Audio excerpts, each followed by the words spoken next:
Hi കൂട്ടുകാരെ, പുതിയൊരു വീഡിയോയിലേക്ക് എല്ലാവർക്കും സ്വാഗതം.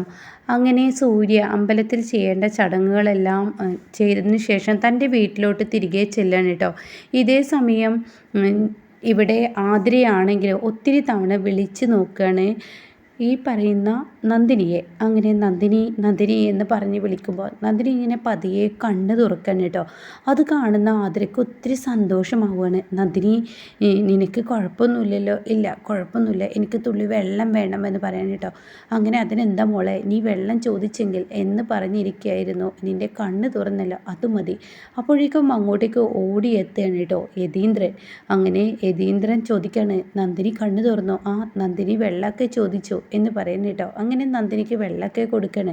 ഇത് കാണുന്ന യതീന്ദ്രന് സമാധാനമാവുകയാണ്. അങ്ങനെ യതീന്ദ്രൻ പറയാണ്, എൻ്റെ മകൻ ചെയ്യേണ്ട കർമ്മങ്ങൾ ചെയ്തപ്പോൾ നന്ദിനിയുടെ അസുഖത്തിന് കുറച്ച് കുറവ് വന്നു എന്ന് തോന്നുന്നു. അത് കേൾക്കുന്ന അതിര പറയാണ്, എൻ്റെ ഏട്ടത്തി, അതിരല്ല ആരതി പറയാണ്, എൻ്റെ ഏട്ടൻ അത്രമാത്രം നന്ദിനിക്ക് വേണ്ടി കഷ്ടപ്പെട്ടതിനുള്ള ആ പ്രതിഫലം ദൈവം തിരിച്ചു തന്നു. ഈ വീട്ടിൽ ചെയ്യാൻ പാടില്ലാത്ത ചെയ്തത് കൊണ്ടാണ് നന്ദിനിക്ക് ഇതൊക്കെ അനുഭവിക്കേണ്ടി വന്ന് എന്നൊക്കെ ഇങ്ങനെ പറയുന്നുണ്ട് കേട്ടോ.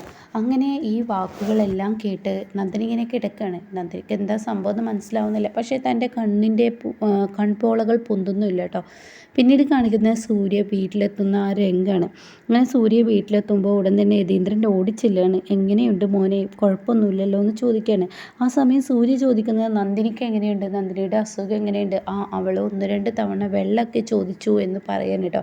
അത് കേൾക്കുന്ന സൂര്യക്ക് ഒരുപാട് സമാധാനമാവാണ്. പിന്നീട് സൂര്യ നന്ദിനി അരികിലോട്ട് ഓടിച്ചെല്ലാണ്. അപ്പം നന്ദിനി കണ്ണ് തുറന്ന് കിടക്കുന്നതിന് കേട്ടോ. അത് കാണുന്ന സൂര്യക്ക് ഒത്തിരി സന്തോഷമാവാണ്. നന്ദിനി, നിൻ്റെ അസുഖമൊക്കെ ഇപ്പോൾ മാറിയോ എന്ന് ചോദിക്കുമ്പോൾ നന്ദിനി കണ്ണുകൊണ്ട് ഇങ്ങനെ കാണിക്കുകയാണ്. അപ്പോൾ ഈ സമയം സൂര്യ പറയാണ്, ആരതി, നീ ഈ പ്രസാദം അവളുടെ നെറ്റിയിൽ ഇട്ട് കൊടുക്കുക എന്ന് പറയുന്നുണ്ട്. ഓക്കെ എന്ന് പറയുന്നുണ്ട്. അപ്പോൾ ഏട്ടൻ ചെയ്ത ത്യാഗത്തിൻ്റെ ഫലമാണ് നന്ദിനിക്ക് ഇപ്പോൾ അസുഖം മാറിക്കിട്ടിയത്. ഏട്ടൻ ഇങ്ങനെ ഒരു ത്യാഗം നന്ദിനിക്ക് വേണ്ടി ചെയ്തില്ലായിരുന്നെങ്കിൽ തീർച്ചയായും നന്ദിനി ജീവിതത്തിലോട്ട് വരില്ല എന്ന് പറയുന്നു കേട്ടോ. അപ്പോൾ അതൊക്കെ കഴിഞ്ഞില്ലേ, ഇനി എന്തായാലും അതിനെക്കുറിച്ച് പറയണ്ട, നന്ദിനിക്ക് എന്താ വേണ്ടത് വെച്ചാൽ കൊടുക്കുക, ഞാൻ ഒന്ന് ഫ്രഷായി വരാമെന്ന് പറഞ്ഞിട്ട് സൂര്യ അങ്ങോട്ടേക്ക് പോവാണ് കേട്ടോ. അങ്ങനെ ഈ സമയം നന്ദിനി ആരതിയോട് ചോദിക്കുകയാണ്, എന്താണ് ഇവിടെ ഉണ്ടായിരിക്കുന്നത്? അതൊക്കെ പിന്നെ പറയാം നന്ദിനി, അതൊക്കെ ഒരു കഥയാണെന്ന് പറയുന്നുണ്ട്. ആ സമയം നീ ഇപ്പം തന്നെ പറ, എനിക്കത് കേൾക്കണം എന്ന് നന്ദിനി പറയാണ്. ഇപ്പോൾ ഈ സമയം പറയാണ്, നിനക്ക് ചിക്കൻ ബോക്സ് ഓവറായി പൊന്തി, ഈ വീട്ടിൽ ഇറച്ചി മാംസം കയറ്റാൻ പാടില്ലെന്ന് പറഞ്ഞിട്ട്, മത്സ്യമാംസങ്ങളൊന്നും കയറ്റാൻ പാടില്ലെന്ന് പറഞ്ഞിട്ട് അത് കയറ്റിയതിനെ തുടർന്ന് നിനക്ക് ദൈവകോപം വന്നു എന്ന് തോന്നുന്നു. അതുകൊണ്ട് നീ മരണത്തോട്ട് പോകുന്ന ഒരു സീനാണ് വന്നത്. നിൻ്റെ അച്ഛനാണെങ്കിൽ വലിയ ടെൻഷനിലായിരുന്നു. എൻ്റെ അമ്മ മരിച്ചത് ഇങ്ങനെയൊക്കെ അന്ന് പറഞ്ഞു. അപ്പോൾ ഇവിടെ ഒരു ജ്യോത്സ്യം വന്നിരുന്നു. ആ ജ്യോത്സ്യം സൂര്യ നിൻ്റെ അച്ഛനോട് പറഞ്ഞിരുന്നതാണ് ആ വഴിപാട് ചെയ്യണമെന്ന്, അതായത് ഭിക്ഷാടനം ചെയ്യണമെന്ന്. അപ്പോൾ അതിന് ഏറ്റവും യോജിച്ച ആൾ നന്ദിനിയുടെ ഭർത്താവ് അത്ര. അപ്പോൾ ഭർത്താവ് ചെയ്താൽ അത്ര ഈ അസുഖം മാറത്തുള്ളൂ, അല്ലെങ്കിൽ നീ രക്ഷപ്പെട്ടിരുന്നില്ല. അപ്പോൾ ഏട്ടൻ ഭിക്ഷ ചെയ്തു അമ്പലനടയിൽ ഇരുന്നിട്ട് എന്നൊക്കെ പറയണം. അപ്പോൾ നന്ദിനി ഒന്നും മിണ്ടുന്നില്ല കേട്ടോ, മരവിച്ചതുപോലെ ഇങ്ങനെ കിടക്കുകയാണ്. പിന്നീട് കാണിക്കുന്നത് സൂര്യ ഒരു സോഫയിലെ സൈഡിലിരുന്ന് ഇങ്ങനെ കണ്ണടച്ച് ഇരിക്കുന്ന രംഗമാണ്. അപ്പോൾ യതീന്ദ്രൻ മോനെ എന്ന് പറഞ്ഞ് മുന്നേ വിളിക്കണം. അപ്പോൾ ആ സമയം എന്താച്ചാ എന്ന് ചോദിക്കുന്നുണ്ട് കേട്ടോ. ഞെട്ടി ഉണരുന്നത് പോലെ എന്താച്ചാന്ന് ചോദിക്കണം. മോനെ നല്ല ക്ഷീണമുണ്ടോ എന്ന് ചോദിക്കുമ്പോൾ വല്ലാതെ അങ്ങ് ടെൻഷനായിപ്പോയി. എന്തായാലും ഓരോ ജനങ്ങളുടെ അവസ്ഥ ആലോചിക്കും മനസ്സിനെ വല്ലാതെ മുറിവേൽപ്പിക്കുന്നു എന്നിങ്ങനെ സൂര്യ പറയുന്നുണ്ട്. അപ്പോൾ മോനെ, ഇത് തന്നെയാണ് ജീവിതം, നമുക്കെല്ലാ സൗകര്യങ്ങളും ഉള്ളതുകൊണ്ട് നമ്മൾ അറിയുന്നില്ല എന്നൊക്കെ ഇങ്ങനെ പറയണം. അപ്പോൾ സൂര്യയോട് ചോദിക്കുകയാണ്, എന്തായാലും മോനെ, നിന്നോട് ഈ ഭിക്ഷാടനത്തിൻ്റെ കാര്യം ജ്യോത്സ്യൻ പറഞ്ഞപ്പോഴേക്കും നീ എടുത്തു ചാടി ചെയ്യുമെന്ന് ഞാൻ ഒരിക്കലും പ്രതീക്ഷിച്ചില്ല. നീ നല്ലൊരു മനസ്സാണ് നിൻ്റേത്, അത് നീ വീണ്ടും തെളിയിച്ചു. നന്ദിനിക്ക് വേണ്ടി, അതൊരു വേലക്കാരി പെണ്ണിന് വേണ്ടി നിൻ്റെ അമ്മ പറയുന്നത് പോലെ ഇത്രയും വലിയൊരു ത്യാഗമൊക്കെ നീ ചെയ്തല്ലോ എന്ന് പറയുമ്പോൾ, അച്ഛാ, അവളൊരു വേലക്കാരിയായിട്ടല്ല നമ്മൾ ആരും ഈ വീട്ടിൽ വന്നപ്പോൾ കണ്ടിട്ടുള്ളത്. അവൾ അത്രയും നല്ലൊരു സൽസ്വഭാവമൊക്കെ ഉള്ളവളാണ്. അവളിലുള്ള മഹത്വം നമ്മളിലില്ല. അവൾ ചെയ്യുന്ന ഓരോ നന്മകൾ ആലോചിച്ചാൽ ഞാൻ ചെയ്തതൊന്നുമല്ല എന്നൊക്കെ പറയുമ്പോൾ, അതെനിക്കറിയാം മോനെ, എന്നാലും നീ അവൾക്ക് വേണ്ടി ചെയ്തല്ലോ, അതുകൊണ്ട് അവൾ ജീവിതത്തിലോട്ട് വന്നു എന്ന് പറയാൻ കേട്ടോ. ഇതേ സമയം പിറ്റേ ദിവസം രാവിലെ ആവുന്ന രംഗമാണ്. അപ്പോൾ ഈ സമയം ആരതി പതിയെ ഇങ്ങനെ കണ്ണ് തുറക്കുമ്പോൾ നന്ദിനിയെ കിടക്കുന്ന പായൽ കാണാനില്ല.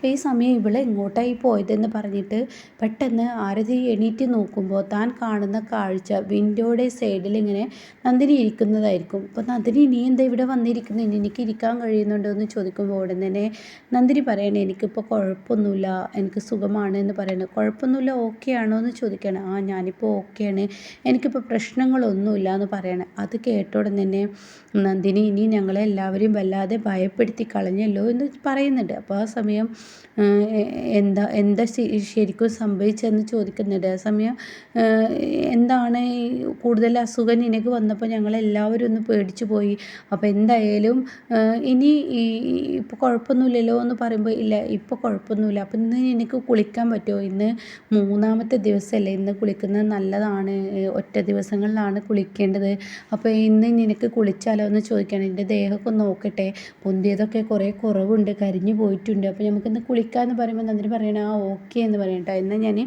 ഇത് സൂര്യയോടും യതീന്ദ്ര സാറിനോട് ചെന്ന് പറയട്ടെ എന്ന് പറയണം. അങ്ങനെ പിന്നീട് സൂര്യയെ യതീന്ദ്രനെയാണ് കാണിക്കുന്നത്. സൂര്യ വന്നിട്ട് പറയാണ് അച്ഛാ അവൾക്ക് എങ്ങനെയുണ്ടാണാവോ, അവളുടെ ദേഹത്തെ മുറിവൊക്കെ ഉണങ്ങിയാണാവോ, അവളെ കുളിക്കാനായാണാവോ, അവൾ സംസാരിക്കുന്നുണ്ടാണാവോ, നന്ദിനി ഇനിയും കിടക്കയിൽ നിന്ന് എണീറ്റില്ലേണാവോ എന്നൊക്കെ പറയുമ്പോൾ അങ്ങോട്ടേക്ക് ആരതി സാർ വലിയ സാർ എന്ന് പറഞ്ഞ് വിളിച്ചു വരിക. അത് കേൾക്കുന്ന സൂര്യക്ക് പേടിയാവുന്നു. സൂര്യ ചോദിക്കുക നന്ദിനിക്ക് എന്തെങ്കിലും പറ്റിയോ എന്നാണ്. അപ്പോൾ അത് കേട്ട ഉടൻ തന്നെ ഇല്ല നന്ദിനിക്കൊന്നും പറ്റിയില്ല, നന്ദിനി ഇപ്പോൾ എണീറ്റിരിക്കുന്നു, നന്ദിനി അവിടെ ഒറ്റയ്ക്ക് തനിയെ ഇരിക്കുന്നുണ്ട്, അവൾ സംസാരിക്കുന്നുണ്ട്, അവൾക്ക് യാതൊരുവിധ കുഴപ്പമില്ല എന്നിങ്ങനെ പറയുമ്പോൾ സൂര്യ പറയാതെ സമാധാനമായി, ഞാനിപ്പോൾ അത് പറയാനല്ല വന്നത്, ഞാനിപ്പോൾ വന്നത് നന്ദിനിക്ക് ഇന്ന് കുളിക്കാം, നന്ദിനിയുടെ കുളി ഇന്ന് നടത്തിയാലോ, അവളുടെ അച്ഛനെ അറിയിച്ച് അവളെ കുളി നടത്തിയെങ്കിലോ എന്ന് ചോദിക്കാണ്. അപ്പോൾ ആ സമയം അത് കേട്ട ഉടൻ തന്നെ അവളെ അച്ഛനെ ഞാൻ ഇപ്പോൾ വിളിക്കാമെന്ന് പറയാണ്. അങ്ങനെ ആ സമയം തന്നെ യതീന്ദ്രൻ വിളിക്കുകയാണ് സുദേവനെ. അപ്പോൾ സുദേവനാണെങ്കിൽ അമ്പലത്തിലായിരിക്കും. അപ്പോൾ സുദേവൻ അയ്യോ യതീന്ദ്രൻ സാറാണല്ലോ, എൻ്റെ കുഞ്ഞിന് എന്തെങ്കിലും സംഭവിച്ചിട്ടുണ്ടാവും എന്നൊക്കെ പറഞ്ഞിട്ടാണ് വിളിക്കുന്നത്.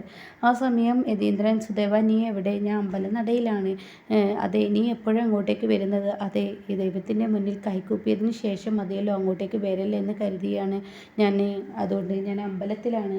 എന്തായാലും സുദേവ നീ പെട്ടെന്ന് വാ, എന്താ എൻ്റെ മോൾക്ക് എന്തെങ്കിലും കുഴപ്പമുണ്ടോ, ഇല്ല നിൻ്റെ മോൾക്ക് ഒരു കുഴപ്പമില്ല, നിൻ്റെ മോൾ ഇപ്പോൾ അസുഖത്തിൽ നിന്നും ആ അസുഖമൊക്കെ മാറി അവൾ സ്വയം എണീറ്റിരിക്കുന്നു, അവൾക്ക് ഇന്ന് കുളിപ്പിക്കാമെന്ന് ആരതി പറയുന്നു, ഇന്ന് ഒറ്റ ദിവസമല്ലേ അപ്പം നമുക്ക് കുളിപ്പിച്ചെങ്കിലോ എന്ന് ചോദിക്കുമ്പോൾ സുദേവൻ പറയണം എൻ്റെ കുഞ്ഞ് സംസാരിക്കലും എണീക്കലൊക്കെ തുടങ്ങി, അവളുടെ ദേഹത്തുള്ളെല്ലാം കരിഞ്ഞിട്ടുണ്ട്, എന്നു നമുക്ക് കുളിപ്പിക്കാമെന്ന് പറയണം കേട്ടോ. അപ്പോൾ ഇത് കേട്ടപ്പോൾ തന്നെ യതീന്ദ്രനോട് പറയാണ് സുദേവേ എൻ്റെ കുഞ്ഞിനെ രക്ഷിച്ചത് സാറിൻ്റെ മകനാണ്, സാറിൻ്റെ മകൻ്റെ നന്മ എത്ര പറഞ്ഞാലും മതിയാവില്ല, ഒരുപക്ഷെ ഞാനായിരുന്നെങ്കിൽ ഈ ഒരു ഇത് ചെയ്തിരുന്നെങ്കിൽ, ഈ ഭിക്ഷാടനം ചെയ്തിരുന്നെങ്കിൽ എനിക്ക് പൈസയും കിട്ടില്ല, ഒന്നും കിട്ടില്ല, സാറിൻ്റെ മനസ്സിൻ്റെ നന്മ കൊണ്ടാണ് ദൈവം ഒറ്റ ദിവസം കൊണ്ട് എല്ലാം നേടിയെടുത്തത് എന്നൊക്കെ പറയുന്നുണ്ട് കേട്ടോ. അപ്പോൾ യതീന്ദ്രൻ പറയാൻ ഇനി കൂടുതൽ സംസാരിക്കാതെ വീട്ടിലോട്ട് വാ എന്ന് പറയണം. എന്നാൽ ശരിയെന്നും പറഞ്ഞ് ഫോൺ വെക്കണം കേട്ടോ. പിന്നീട് കാണിക്കുന്നത് യതീന്ദ്രൻ വീട്ടിലോട്ട് വരുന്ന രംഗമാണ് കേട്ടോ, നന്ദിനിയെ കുളിപ്പിക്കുന്ന ആ രംഗമാണ്. അപ്പോൾ അതൊക്കെ കണ്ട് വളരെ അത്ഭുതത്തോടു കൂടി സൂര്യ ഇതൊക്കെ നോക്കി നിൽക്കുകയാണ്. ഇനിയാണ് രസകരമായ മുഹൂർത്തം കേട്ടോ. നന്ദിനി സൂര്യയുടെ മുന്നിൽ ഒരു പൊട്ടിക്കരയുന്ന ഒരു സീനൊക്കെയുണ്ട്. അപ്പോൾ ചില സത്യങ്ങൾ സൂര്യ വിളിച്ചു പറയുന്ന ആ ഒരു നിമിഷങ്ങളാണ് കേട്ടോ ഇനി നമുക്ക് മുന്നിൽ കാണാനിരിക്കുന്നത്.